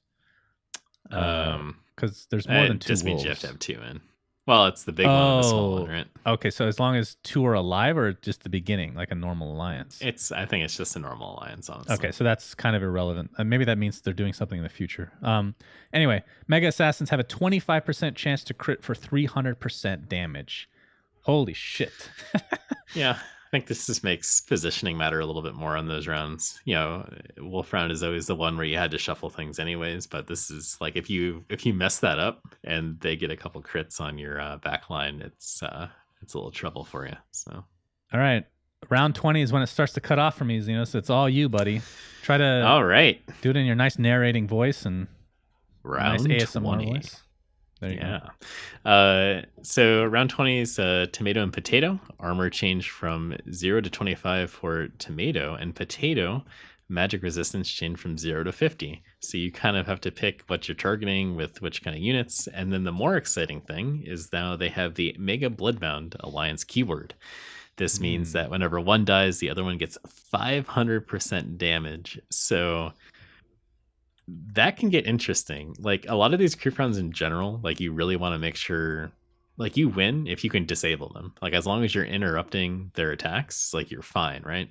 But if you get like if you're doing a ton of damage to one and not the other, right? Because it's armor and magic resistance, so you kind of have to have balance there, or you're going to knock one out without the other one taking a ton of damage. And that thing gets going if you don't have a lot of stuns, like that can rip through you. Yeah, like, they attack really quite fast. I mean, they are tomato and potato.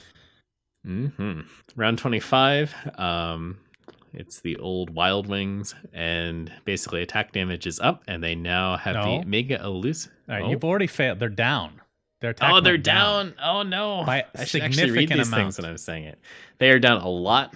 Very sorry about that, friends.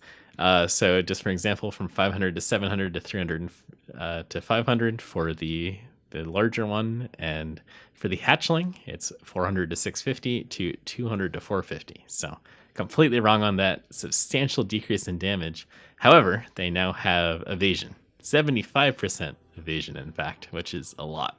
All right, so they're called Mega Elusive. Everything needs. This is the Mega patch. Notes. This analysis. is why it takes 2 hours to go through. Is you have to say every single thing in here. It's important. I can just generalize, right? Especially when I can't read the notes here for people to see. That is fair. Need you to read very carefully. Yes. So they do less attack damage, but they have tons of evasion, which means they're going to get off their abilities more often. Which I don't know what the. Hey, since we're not looking at the patch notes, we can actually wait. Can I look at the creeps on here? Oh, actually, I think it would have to be updated, right? So. I think it was in the beta, or not the beta, the pre-beta that I could see the creeps. All right, never mind. Anywho. Yeah, I think this is another thing where obviously, like things like magic damage would be pretty good against these, and things where you're attacking a lot. Yeah, 75% evasion can get a little iffy. So, all right, you ready to go on to round 30? Round 30. Go ahead, buddy. Yeah. So you can actually, communicate that. All right, round 30. Thunderhide Alpha now has 100 mana and casts Bloodlust, and its maximum attack damage has gone from 200 to 1,000 to 200 to 1,500. So it can be doing a lot of damage there. That is the biggest range I've ever seen. 200 to 1,500. Yeah, I don't understand that phrasing, actually. I feel like maybe, I don't know if that's just a typo, but like obviously it's not a maximum if it's a range, right? So maybe that's just its min and max.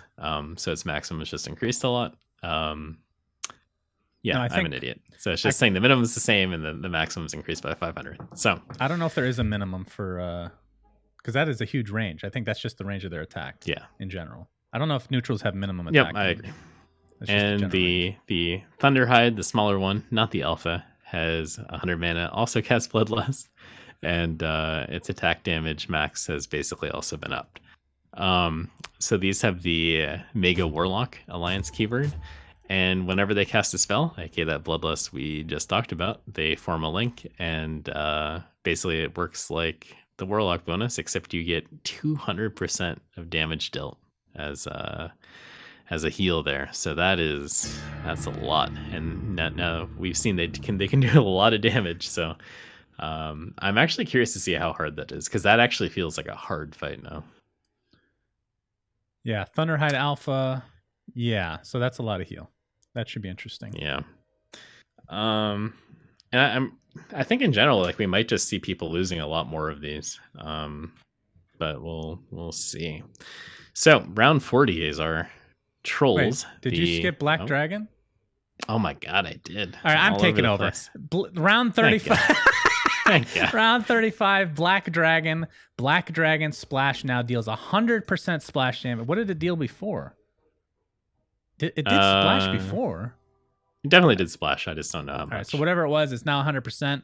Now has Mega Scaled Alliance, which means that one unit gets 75% magic resistance. So mages will die every single time to this thing. This feels like something where even before, mages, every once in a while you could have a rough time with this. Like you might only have like 4 or 5 left, and they always feel a little iffy. Now that it has the magic resist, yeah, that feels pretty brutal. It does. All right, round 40. Speaking of brutal, holy God. Dark Troll Buddy. I never noticed that this was the guy's name, but Dark Troll Buddy now has attack. I think it's multiple of them, right? Attack damage changed from 200 to 300 to 200 to 400, so a higher max. The Dark Troll Priest attack damage increased from 200 to 500 to 550 to 650, a giant increase. Yeah. And the max HP has gone up from 5,000 to, casual 10,000 HP. The Dark Troll Boss attack damage increased from 200, 500 to 400, 800. And also max HP increased from 5,000 to 10,000. And they also, on top of all that, have the Mega Troll Alliance keyword, which means they all get 50 attack speed. Yeah. Again, like when I read this seems like people are going to get annihilated on some of these rounds, but we'll just have to actually play against these. But it doesn't feel quite as bad because the items you don't have this random chance of just like losing something amazing, Yeah. So in a weird way, it makes tier 5 items like a lot harder to get because you might struggle in some of these later rounds. So I'm a little bit surprised. Like, I wonder if we're actually going to see like the tier 5 items get a little bit of a buff just because they'll be so difficult to actually obtain. That's actually a good point. Round 45, the Year Beast. You don't get to this very often, but magic resist increased from 50 to 80. So they need to make something like good for mages. Yeah, mages just gonna get wrecked every time. The Year Beast now has Mega Demon Alliance, which means he gets 100% pure damage. Yeah, it's honestly the damage is less of an issue than the magic resist for me.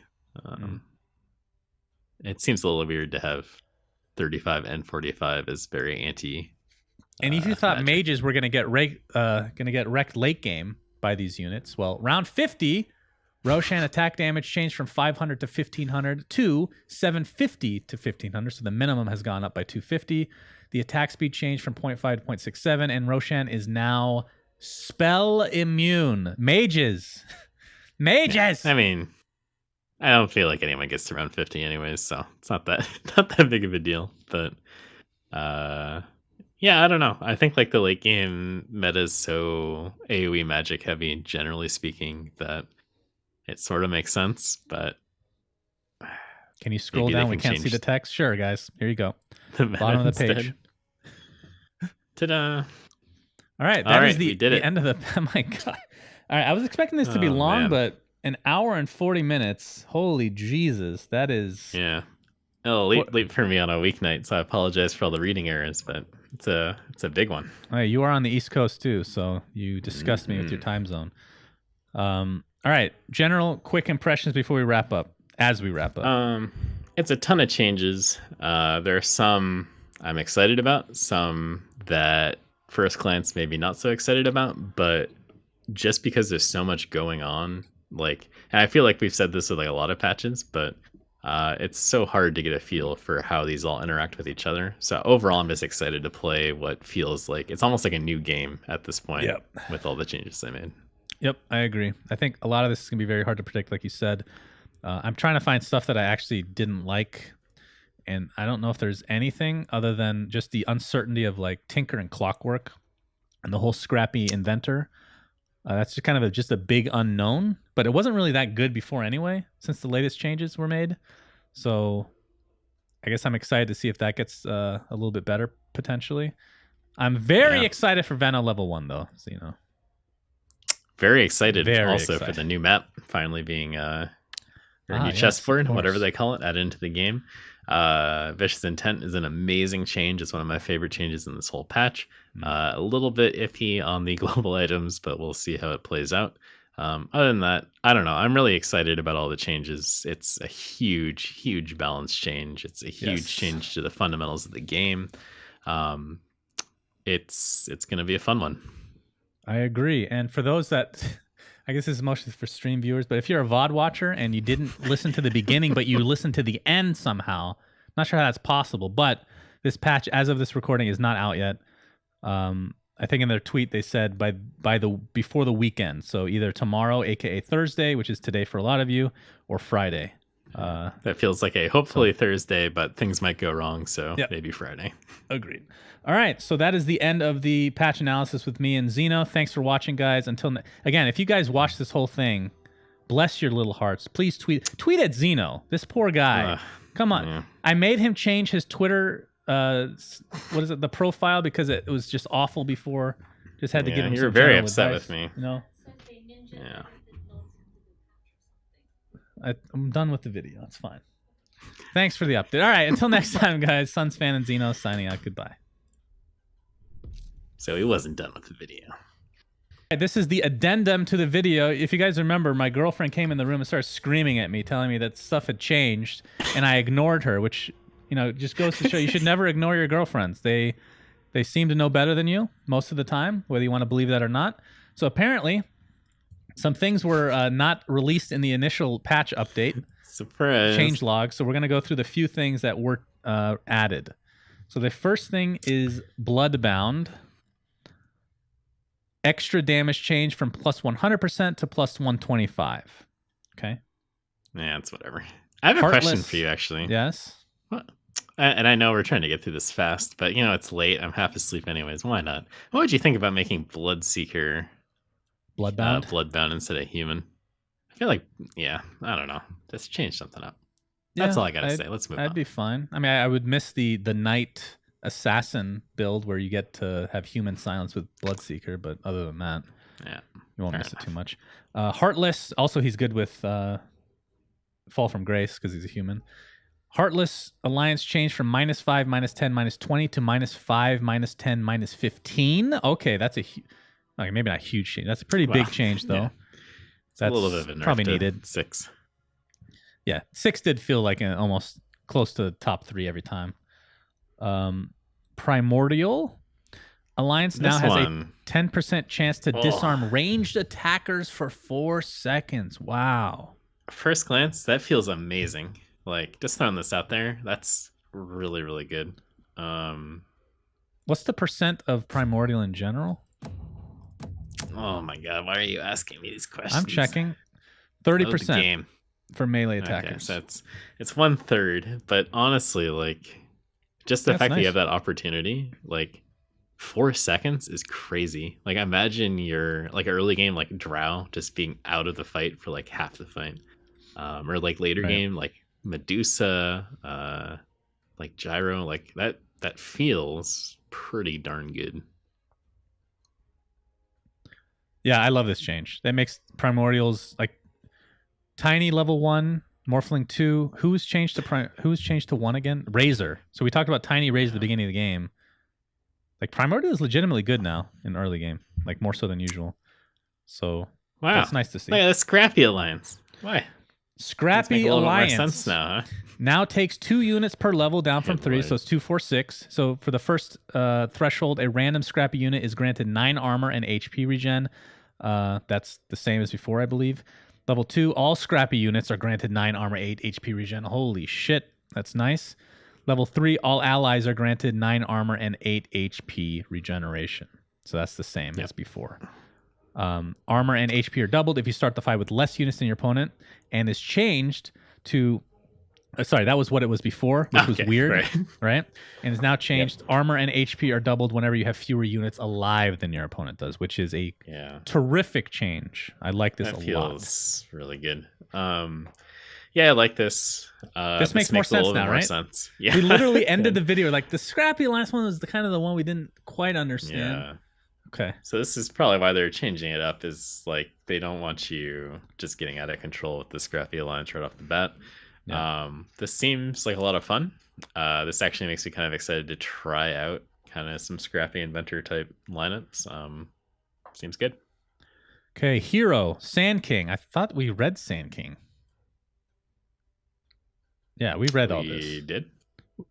Oh, wait, hold on. Burrow Strike now displaces the target unit from its cell? Wait, what? Moves it? What does that mean? So does it move it like left or right? Or I'm trying to see if anything else has changed first. I think everything else we read.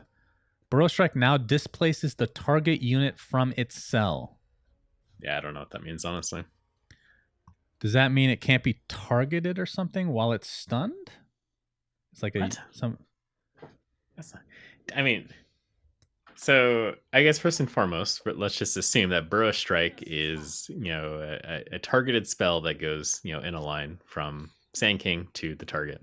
So the implication for me is that when it arrives at the target, it moves that target, whatever, a random direction. It's like a mini force staff. So Statsman Bruno himself is in the chat. It can hit the dude in the corner and push him away from the corner. Ooh. That's really so it's kind of like it bumps them out. So it's like almost like a force staff in a lot of ways, which for assassins, that's great. You don't want people in the corner, right? That's really cool. So it's almost like it takes the place of. So it allows like the Sand King to backline even when you're in the corner, and it takes the place of the unit that was there. I wonder how that works with like everything clumped up, but that sounds really cool actually. Yeah, I like that. Man, Sand King is, again, that's one of my favorite units in the game. I freaking love this guy. All right, last but not least, the item completing this. I could have sworn we talked about completing the cycle. Yeah, it's probably there's something in there, So completing the cycle, we read this, or did we? Heal percentage change from 5 to 357, and heal range change from 1 cell to 2 cell. We read that, right? Well, we read the cell change, but not the heal. Whatever. I thought we read that, but heal percentage change from 5% to 357. So it scales. Yeah, I think we read that one. Cell range, big buff. The end. Okay, so I think that is the end of the video. Did you get everything? God, if only my girlfriend had come in and told me, so I didn't have to make 2 videos and then render everything, Oh man, I'm so scared that there's like something in this gigantic, epic novel of a patch that we've now missed. I mean, if we miss something, I think we'll be forgiven. Yeah. It's going to be really sorry. Not very many things. All right, this is put out another tweet 20 minutes from now. This is the end of the video. So if you guys have actually watched the full duration of this, make sure you tweet the secret word horse. Wait, is that a good... whatever. I don't care anymore. Isn't that your secret word for everything? Thanks for watching, guys. Here's the Dota Cinema outro again. Thanks. Really appreciate it. Bye.